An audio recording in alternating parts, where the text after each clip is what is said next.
वंदे मातरम। बंधुओं, आज हम अपने मूल विषय शिक्षा की बात करते हैं। अभी इसी महीने में बोर्ड की परीक्षाएं प्रारंभ होने वाली हैं, 10th और 12th की, जिसके संबंध में बहुत सारे प्रश्न आ रहे हैं। बच्चे भी पूछते रहते हैं।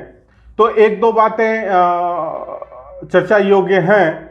जैसे सबसे बड़ा प्रश्न ये है कि वर्तमान में हमें क्या करना चाहिए, किस प्रकार की स्ट्रेटेजी होनी चाहिए।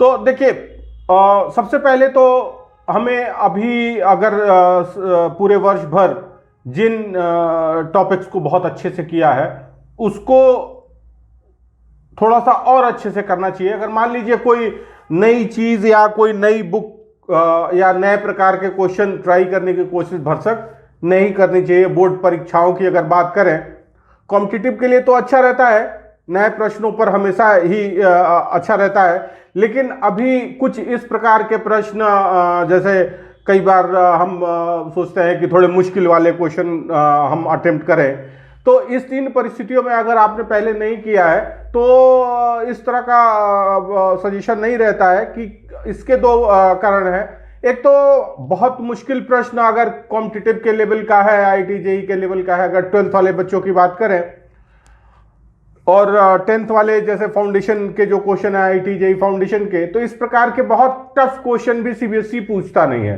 दूसरी चीज ये है कि अगर बहुत मुश्किल सवाल आप अटेम्प्ट करने की कोशिश करते हैं और बार बार प्रयास करने के बाद भी होता नहीं है, तो इससे आपका कॉन्फिडेंस कम होता है, जो कि बहुत जरूरी है बनाए रखना।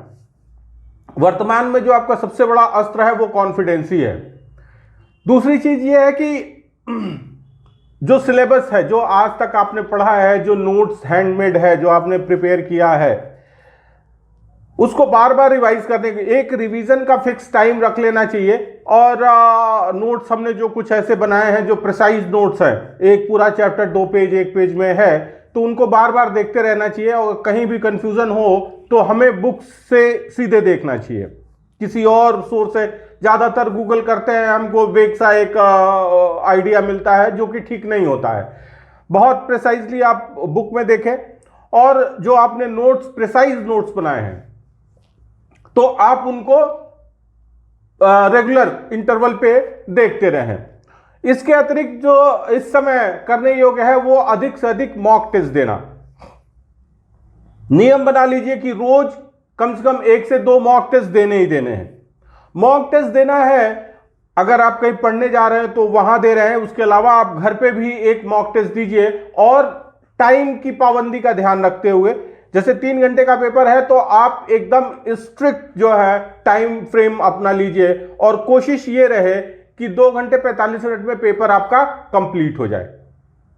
टाइम मैनेजमेंट बहुत जरूरी है। कई बार जैसे मान लीजिए कि आप एक सिटिंग में नहीं कर पा रहे हैं, क्योंकि अगर आप कहीं पढ़ने जाते हैं तो वहां तो आप एक सिटिंग में ही करते हैं, लेकिन घर में मान लीजिए बीच में अगर कोई डिस्टरबेंस आ गया तो आप ये ध्यान रखें कि जैसे 1 घंटे हमने पेपर किया, कुछ डिस्टरबेंस आ गया तो ठीक है, आपने 1 घंटे किया, उसको रख दिया, फिर अगला जो सेशन आप फिर बैठ के करेंगे तो आप कोशिश करें 1 घंटे 45 मिनट में बाकी का पेपर अटेम्प्ट कर लें। तो टाइम मैनेजमेंट बहुत जरूरी है। साथ ही साथ आपको जो भी क्वेश्चन करें, अगर कहीं डाउट है, उस पूरे पेपर का इवैल्यूएशन जरूर करें या करवाएं टीचर से। इवैल्यूएशन के बेसिस पे आपको यह पता चल जाएगा कि हमारी क्या कमियां हैं, कौन से क्वेश्चन सही रहे, कौन से क्वेश्चन गलत हुए। साथ ही साथ ये देखने की जरूरत है कि हमारा जो एरिया ऑफ प्रॉब्लम, जैसे आप अगर एक कहते हैं ना कि फ्रीक्वेंटली या रेगुलरली किसी पर्टिकुलर टॉपिक में आप क्वेश्चन अटेम्प्ट नहीं कर पा रहे हैं, तो उस टॉपिक को, उस पर्टिकुलर टॉपिक पे ज्यादा फोकस करने की जरूरत है। जैसे मान लीजिए कि आप किसी एक टॉपिक के क्वेश्चन, जैसे मान लीजिए 10th में अगर पोलिनोमियल की बात करें, या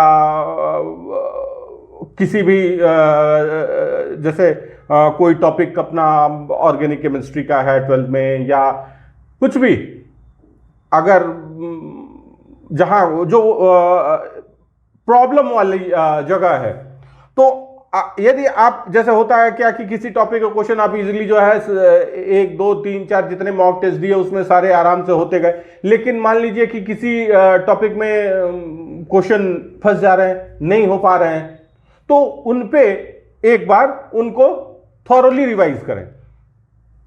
ज्यादातर तो अगर हम सीबीएसई की बात करें तो जो मॉक टेस्ट आप देंगे, जो सीबीएसई का पेपर आएगा उससे आसान आएगा, ये इसके लिए आप एकदम निश्चिंत हो सकते हैं कि जो आप पेपर दे रहे हैं मॉक टेस्ट, वो सीबीएसई का जो पैटर्न है, जिस पैटर्न पे पेपर आने वाला है, वो उससे कहीं ना कहीं आसान होगा।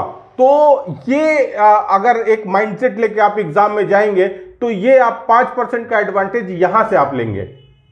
यदि आप दबाव में जाएंगे तो आप कहीं ना कहीं 5% का जो एक आपको एडवांटेज मिलने वाला है वो आप लूज करेंगे। तो हम सबसे पहले तो जो हमने प्रिसाइज नोट्स बनाया उसको रिवाइज करेंगे। दूसरे नंबर पे हम मॉक टेस्ट अधिक से अधिक देंगे। मॉक टेस्ट में हम टाइम मैनेजमेंट पे एक विशेष ध्यान देंगे। दूसरी चीज ये है कि उसका प्रॉपर इवैल्यूएशन करेंगे और उस एरिया को फाइंड आउट करेंगे जहां प्रॉब्लम्स है, और प्रॉब्लम वाली एरिया पे हम स्पेशल फोकस देके अपना काम करेंगे। तो ये तो बात हो गई बोर्ड एग्जाम्स को लेके जो हमारी स्ट्रेटेजी होनी चाहिए। दूसरी तरफ अगर हम बात करें, कई सारे प्रश्न आते हैं। जैसे देखिए, एक तो बच्चा अब जो 8th में है वो 9th में जाएगा और 10th बोर्ड एग्जाम देने के बाद 11th में जाएगा। इन बच्चों के लिए 8th से 9th में जाना बहुत ड्रास्टिक चेंजेस आते हैं। 8th तक आप अगर मैथ्स की बात करें तो मैथ्स तो एक कॉन्टिन्यूटी में रहता है, लेकिन साइंस में बहुत ज्यादा चेंजेस आते हैं। 8th तक ज्यादातर थ्योरी पढ़ते हैं, कहानी की तरह साइंस रहता है। ऑलमोस्ट आप उसको एक ईवीएस की तरह ले सकते हैं, या कुछ मतलब साइंस वर्ड यूज होता है टॉपिक्स में, कहीं बहुत ज्यादा उसका साइंस वाली चीज नहीं रहती है।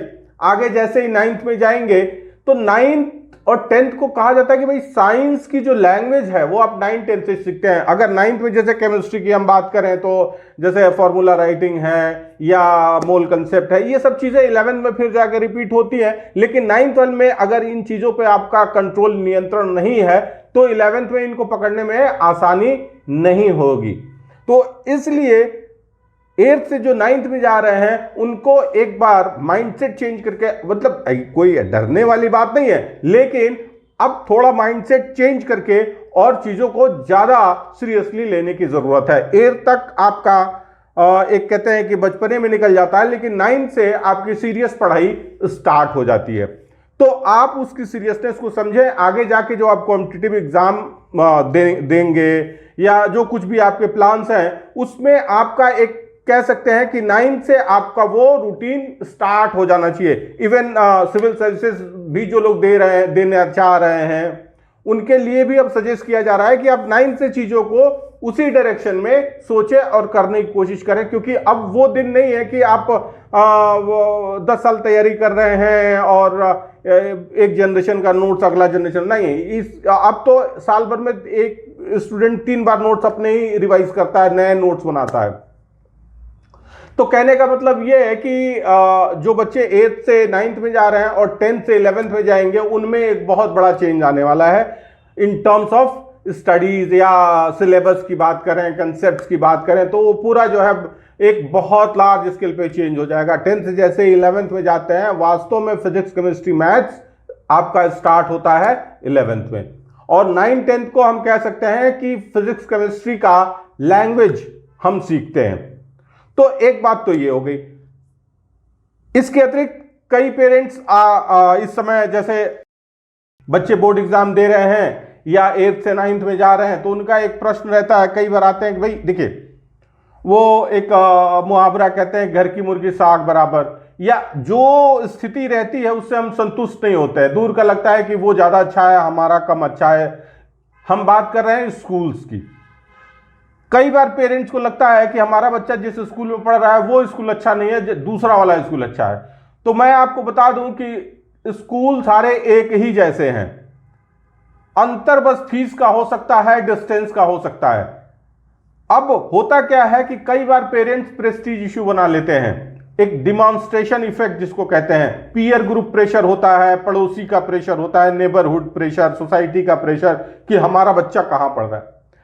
देखिए, आप बच्चे की पढ़ाई पे फोकस करें, कहां पढ़ रहा है। अगर हम दिखावे में पढ़ेंगे तो कहीं ना कहीं वो बच्चे का नुकसान ही होता है। हम पेरेंट्स जो हमसे ये पूछते हैं कि बच्चे को कहां भेजें, तो हम दो क्राइटेरिया देते हैं कि आपके नजदीक हो और महंगा ना हो, क्योंकि कई स्कूल्स वाले हैं कि फीस इतना चार्ज करते हैं और पेरेंट्स को भी बताने में बड़ा वो गर्व के साथ बताते हैं कि हमारा बच्चा इस स्कूल में पढ़ता है। क्यों? क्योंकि वहां ज्यादा फीस है, इसलिए गर्व के साथ भाई ज्यादा फीस देना एक्चुअल में अगर कहा जाए तो मूर्खता है। तो आप अपने मूर्खता पर गर्व कर रहे हैं अगर आपको यह लगता है कि हम ज्यादा फीस देकर बच्चे को पढ़ा रहे हैं। कुछ लोग हैं यहां से 20 किलोमीटर दूर बच्चे को भेज के और उस पर भी गर्वान्वित महसूस करते हैं कि भाई हमारा बच्चा वहां जाता पढ़। अरे आप मूर्ख है। मूर्ख इसलिए है कि बच्चे को आपका बच्चा 2 घंटे बस में धक्का खाते जाता है, 2 घंटे धक्के खाता आता है, उसके बाद वो पढ़ना, उसके पास पढ़ने का समय बचता है, ना रिवीजन का समय बचता है और ना खेलने का समय बचता है। ऐसी परिस्थितियों में उस स्कूल का क्या फायदा? अगर वही टाइम बस में जो उसका खराब होता है, अगर उसको पढ़ने में लगाएगा तो शायद बहुत सारी चीजें वो खुद से भी कर पाएगा। कई स्कूल ऐसे हैं कि हम अपनी सोसाइटी गेट पे देखते हैं 5:30-6 बजे सुबह आके बस लग जाती है। अब ये बताइए, बच्चा जो 5:30-6 बजे सुबह जा रहा है पढ़ने, इसका मतलब वो 4-4:30 बजे उठा है, आधी नींद में, आधा भाई कुछ खाया तो होगा नहीं, बहुत सारी चीजें हैं भाई। बच्चे का भाई सुबह एक भाग दौड़ में शुरू हो रहा है कि एक कंफर्टेबल वे में शुरू हो रहा है, ये भी बड़ा महत्वपूर्ण है कि उसका दिन पूरा कैसा जाने वाला है। तो कहने का तात्पर्य यह है कि स्कूल वाला पढ़ाएगा, इस गलतफहमी में ना रहें। स्कूल एक इंस्टीट्यूशन है जो जरूरी है फॉर्मल एजुकेशन के लिए, पहली चीज। दूसरी चीज, स्कूल में एक इंटरपर्सनल स्किल्स डेवलप होती हैं। एक कहते हैं कि एक सामूहिकता में उठने बैठने का अभ्यास बच्चा करता है। पढ़ाई अब स्कूल्स के बस की बात नहीं रही।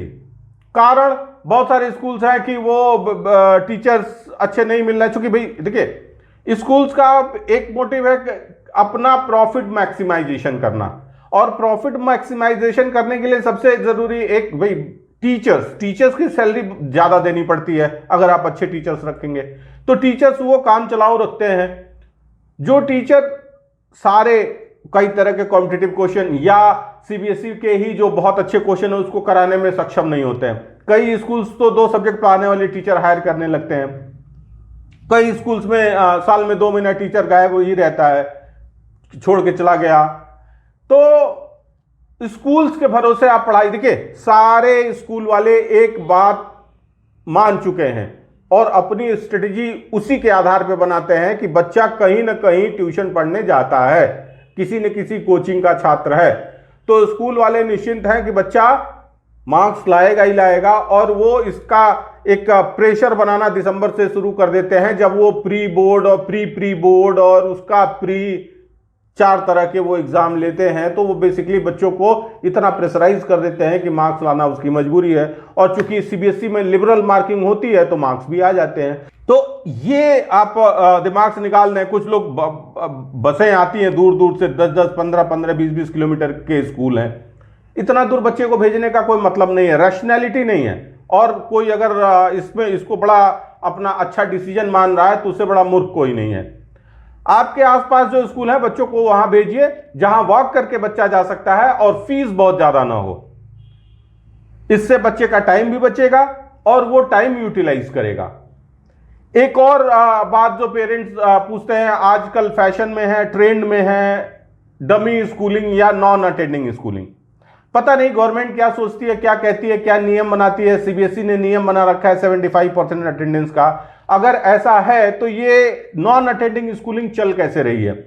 ये सरकार को सोचने का विषय है। या तो सरकार ध्यान नहीं दे रही है या उसको ये लग रहा है कि भाई एजुकेशन इतना महत्वपूर्ण नहीं है। जैसा कि पेरेंट्स भी यही मानते हैं, एजुकेशन महत्वपूर्ण इतना नहीं रह गया है, और वो केवल प्रैग्मेटिक अगर हम बात करें तो वो केवल प्रैग्मेटिक होके बच्चे को पढ़ा रहे हैं कि बच्चा पढ़ लेगा, बहुत अच्छा कुछ कर लेगा, ये बन जाएगा, वो बन जाएगा, इतना पैकेज आ जाएगा, पैसे आएंगे। पूरा का पूरा वो एक मतलब ये सारा जो है कॉस्ट बेनिफिट एनालिसिस करके जो है बच्चे को पढ़ा रहे हैं। बच्चे का नॉलेज, बच्चे की लाइफ, उससे कोई मतलब नहीं है। अगर हम बात करें नॉन अटेंडिंग, कई पेरेंट्स हमारे पास आते हैं, हम उनसे साफ कहते हैं कि भाई बच्चा आपका है, डिसीजन आपको लेना है। लेकिन मेरा मानना है कि बच्चा न इंजीनियर पैदा हुआ है, न डॉक्टर पैदा हुआ है, बच्चा बच्चा है। और स्कूल में बिताए हुए जो समय, उसका जो टाइम है, वो उसका गोल्डन पीरियड है, पहली चीज। दूसरी चीज ये है कि बच्चा स्कूल्स में ही इंटरपर्सनल स्किल्स सीखता है, उठना बैठना सीखता है। अगर हम बात करें कि एक सामूहिकता में कैसे रहना है, कैसे इंटरेक्ट करना है, ये सब सीखता है। अभी कोटा में हाल देख लीजिए कि पिछले वर्ष लगभग 2 दर्जन से ज्यादा बच्चों ने सुसाइड किया। बच्चे क्या है कि ये बच्चे इतना ज्यादा आप उनको प्रेशर डाल दे रहे हैं कि ये करना है, ये करना है, क्योंकि आपको लगता है कि ये करेगा तभी वो पैसे कमा पाएगा।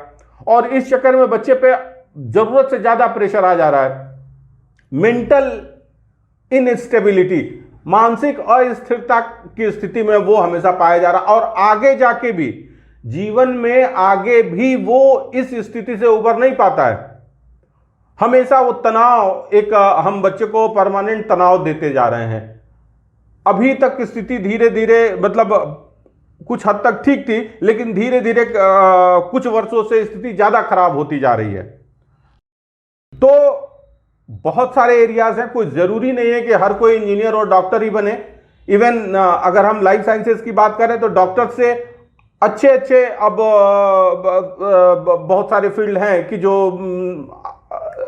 जहां बच्चा जा सकता है और बहुत अच्छा कर सकता है। रिसर्च का फील्ड उसमें से एक है। इवन और भी बहुत सारे एरियाज हैं, फार्मा इंडस्ट्री इतनी ग्रो कर रही है।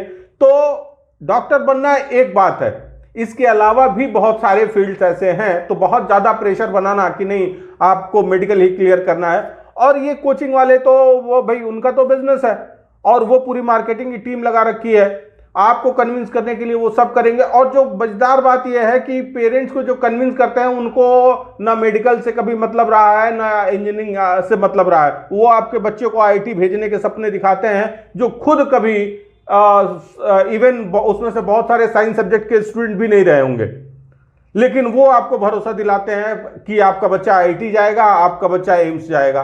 तो इन मूर्खतापूर्ण चीजों के चक्कर में ना पड़े। हर पेरेंट्स को अपने बच्चे की एबिलिटी पता है। तो कोचिंग वालों की बातों में आकर यह सोचना कि भाई नॉन अटेंडिंग करा दें, स्कूल नहीं जाएगा तो वो बहुत ज्यादा पढ़ लेगा, ऐसा नहीं है भाई। आप हर चीज की एक लिमिट होती है। ऐसा नहीं है कि आप अपने बच्चे को दिन में 5 बार 20-20 रोटी खिला देंगे। ये संभव है? नहीं संभव है। अगर घर पे वो खाली बैठा है तो क्या ऐसा आप कर सकते हैं? नहीं कर सकते हैं। तो दिमाग की सोचने समझने और पढ़ने करने की एक क्षमता होती है। अगर आपको ये लगता है कि बच्चा स्कूल नहीं जाएगा और सवेरे शाम तक जेई के क्वेश्चन लगाएगा, ऑब्जेक्टिव सॉल्व करेगा, तो वो करता ही रहेगा, ऐसा नहीं है। बच्चे में अगर पोटेंशियल है तो जेई क्लियर करने के लिए एक 6-7 घंटे की, इवन 5 घंटे की रेगुलर पढ़ाई जो है सफिशिएंट है। बच्चा 5 घंटे अगर करता है स्कूल के बाद, सारा कोचिंग ट्यूशन मिला के, तो वो बड़े आराम से कर सकता है। अभी बच्चे कई लोग 50-50 किलोमीटर, मतलब दिल्ली के आसपास रहने वाले नोएडा, गाजियाबाद और जैसी जगहों से भेजते हैं अपने बच्चों को दिल्ली पढ़ने के लिए। बच्चा आने जाने में ही ढेर हो जाता है। इवन जो कोचिंग से काम मिलता है वो भी वो नहीं कर पाता, और नतीजा क्या होता है? अतिरिक्त दबाव। बच्चा आईटी और मेडिकल तो नहीं कर पाता है, लेकिन होता क्या है, वो साइंस के सब्जेक्ट जो है फिजिक्स, केमिस्ट्री, मैथ्स, बायो, वो भी ढंग से नहीं कर पाता है। तो सबसे पहले तो बच्चे की एबिलिटी जानने की जरूरत है, बच्चे का इंटरेस्ट जानने की जरूरत है। सबको पता है कि बच्चा कहां तक जाएगा। 95% बच्चे ऐसे हैं कि जो 2 लाख रुपए फीस देके किसी बड़ी कोचिंग में जाके पढ़ें, और या अपना नॉर्मल सीबीएसई का रूटीन फॉलो करें, और उसके बाद 1 साल ड्रॉप करके तैयारी कर लें, तो भी वो ऐसे कॉलेज में वो पहुंच जाएंगे बिना किसी भाग दौड़ के। लेकिन चूंकि हम ज्यादातर लोगों के पास पैसे हैं, नहीं पैसे हैं तो बहुत सारे लोग देखते हैं कि भाई पर्सनल लोन ले लिया, बच्चे को कोचिंग में भेज दिया पढ़ने के लिए, कोटा भेज दिया और यहाँ बड़े बड़े नाम है भेज दिया।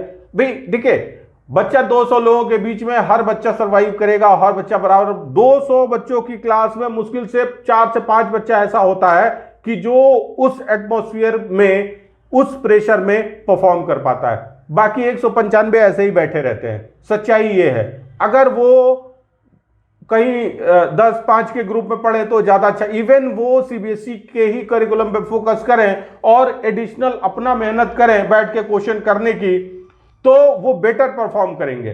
पेरेंट्स को इस बात को समझना पड़ेगा कि ऐसा नहीं है कि और देखिए, बहुत सारे टॉपर्स रिजल्ट लोग छापते हैं, ज्यादातर उसमें से अगर हम बात करें तो या तो टेस्ट सीरीज वाले बच्चे होते हैं या तो करस्पॉन्डेंस वाले बच्चे होते हैं।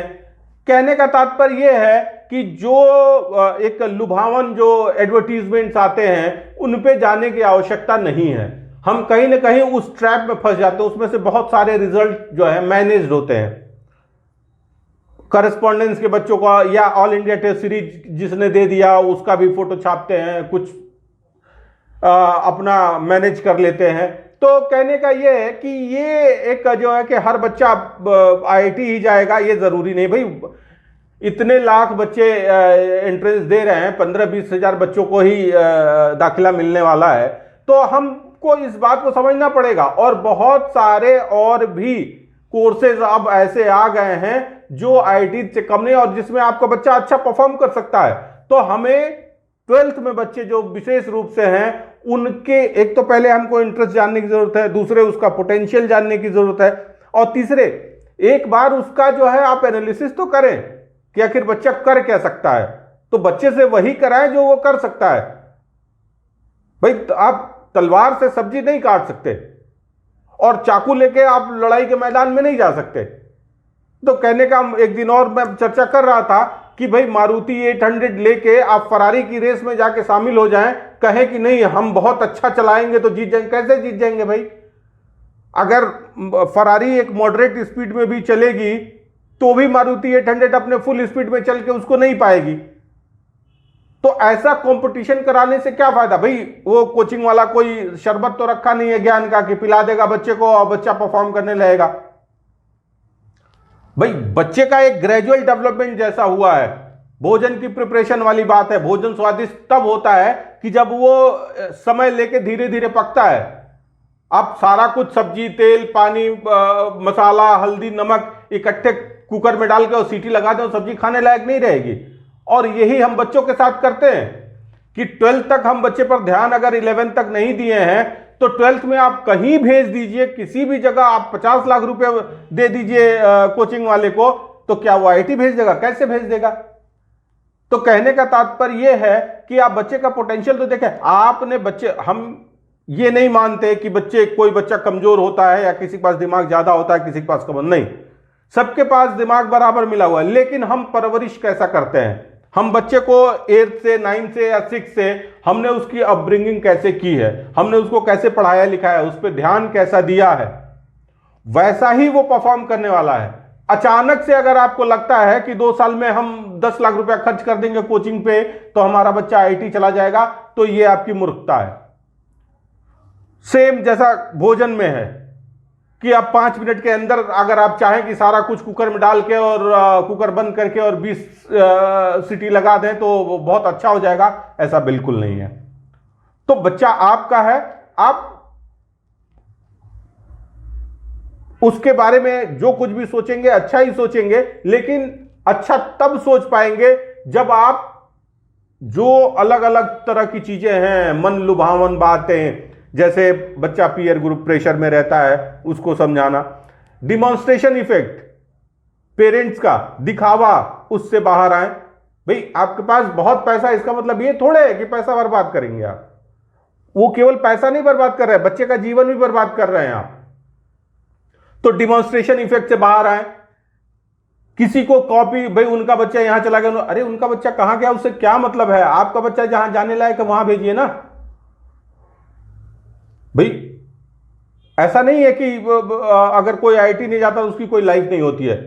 सबकी अपनी लाइफ होती है, और आईआईटी जाने के बाद भी क्या भाई, अंतर बस इतना आता है कि कोई बहुत अच्छे इंस्टीट्यूट से अगर पास आउट रहता है तो उसको ब्रेक आसानी से मिल जाता है, लेकिन सरवाइव करने के लिए, सस्टेन करने के लिए, एक लेवल मेंटेन करने के लिए आपको एक्स्ट्रा मेहनत और नॉलेज की जरूरत है। और नॉलेज जो है किसी संस्थान के बाउंड्री वॉल के अंदर नहीं होता है, वो बच्चे की अपनी काबिलियत है, अपना पोटेंशियल है। तो दिखाओ में ना आके, किसी और को कॉपी ना करके, हमें बच्चे पे फोकस करना चाहिए कि आखिर बच्चा क्या करना चाहता है, क्या कर सकता है। और ये जो डमी स्कूल वाला या नॉन अटेंडिंग स्कूलिंग है, इस पे तो सरकार को एक्शन लेना चाहिए, लेकिन समस्या ये है कि बहुत सारे सरकारी जो ऑफिस बियरर्स हैं, आईएएस ऑफिसर्स हैं या मिनिस्टर्स हैं, उनके बच्चे भी नॉन अटेंडिंग में हैं। तो भाई नियम बनाएगा कौन? भाई सीबीएसई ने नियम बनाया 75% अटेंडेंस, और उसको कोई नहीं मान रहा है। जितने बच्चे कोटा में पढ़ रहे हैं, कभी किसी ने जाके पूछा है कि भाई तुम्हारा स्कूल कहां है? तो एक तरह से यह व्यापार हो गया है। सरकार अगर इसको मान्यता ही देना चाहती है तो प्राइवेट स्कूलिंग को मान्यता दे दे कि भाई आप साइंस सब्जेक्ट लेके भी प्राइवेट पढ़ सकते हैं। नहीं तो ये एक तरह से एक और बात है, बच्चे को आप गलत रास्ते पे ले जा रहे हैं। आप यहीं से बच्चे को, भाई बच्चा ये फ्रॉड ही तो है, और है क्या? सरकार भले ही ध्यान ना दे, लेकिन माता, अब पेरेंट्स कहेंगे कि सरकार की गलती। अरे भाई क्यों? आपकी गलती नहीं है, बच्चा आपका है। आप ले जाके कुएं में धक्का दे रहे हैं और कह रहे हैं कि सरकार बचाने नहीं आ रही है। तो कहने का तात्पर्य यह है कि भाई सरकार तो ध्यान नहीं दे रही है, हम कौन सा ध्यान दे रहे हैं? हम बच्चे को एक गलत बात सिखा रहे हैं कि बेटा ठीक है, तुम्हारा एडमिशन रहेगा, स्कूल नहीं जाना है। और अब तो बहुत अच्छे अच्छे स्कूल वाले भी अलाउ कर दिए हैं कि भाई ठीक है तुम जाओ कोचिंग करो, एक दिन आ जाना हफ्ते में, और हम 75% तुम्हारा अटेंडेंस कर देंगे। और पेरेंट्स भी खुश हैं कि अरे वो स्कूल वाला मान गया। इससे बड़ी मूर्खता क्या हो सकती है कि हम बच्चे को आज से ही गलत चीजों में इन्वॉल्व कर रहे हैं, झूठ बोलना सिखा रहे हैं और ज्ञान देते हैं कि सही बोलो, ये बोलो, वो बोलो। तो सबसे पहले हमें एक, कहते हैं ना कि हम मानसिक रूप से क्लियर नहीं है, किसी नतीजे पे नहीं है कि भाई हम कर क्या रहे हैं, करना क्या चाहते हैं, बच्चे से करवाना क्या चाहते हैं, कैसे उसके अंदर किस तरह के वैल्यूज का हम वैल्यूज इनकलकेट करना चाहते हैं। बच्चे में आप गलत वैल्यूज डाल रहे हैं, आगे चल के वो आपके सर पे आता है तो आप कहते हैं बच्चा मेरी सुन नहीं रहा है, बच्चा ऐसा हो गया, वैसा हो गया। अरे आपने जैसा बनाया वैसा बना है। तो आज हमने एक विषय रखा बच्चों से संबंधित, बच्चों के बारे में जो पेरेंट्स के का कई बार प्रश्न भी रहता है। और भाई सब कुछ आदमी कर रहा है, अल्टीमेटली क्या है कि अपने परिवार के सुख सुविधा के लिए और बच्चों के भविष्य के लिए, और हम उसके भविष्य के साथ या तो खिलवाड़ कर रहे हैं, या तो कॉम्प्रोमाइज कर रहे हैं, या गलत ट्रैक में डाल रहे हैं। तो इन किसी भी स्थिति में ये उचित है नहीं। तो एक बार इस महत्वपूर्ण विषय पे बहुत चिंतन और मंथन की आवश्यकता है। एक पक्ष हमने रखा जो हमारी समझ में आया, बाकी आप अपना पक्ष निश्चित करें और एक बार इस पे विचार अवश्य करें हमारी बातों पे भी कि क्या ठीक है क्या नहीं ठीक है। हो सकता है हमारी बातें उतनी प्रासंगिक ना हो, हमें लगी इसलिए हमने आपके साथ साझा किया। बाकी विचार आपको करना है, इवैल्यूएशन आपको करना है, इसका मूल्यांकन करें और बच्चे का भविष्य उज्जवल बनाएं। धन्यवाद।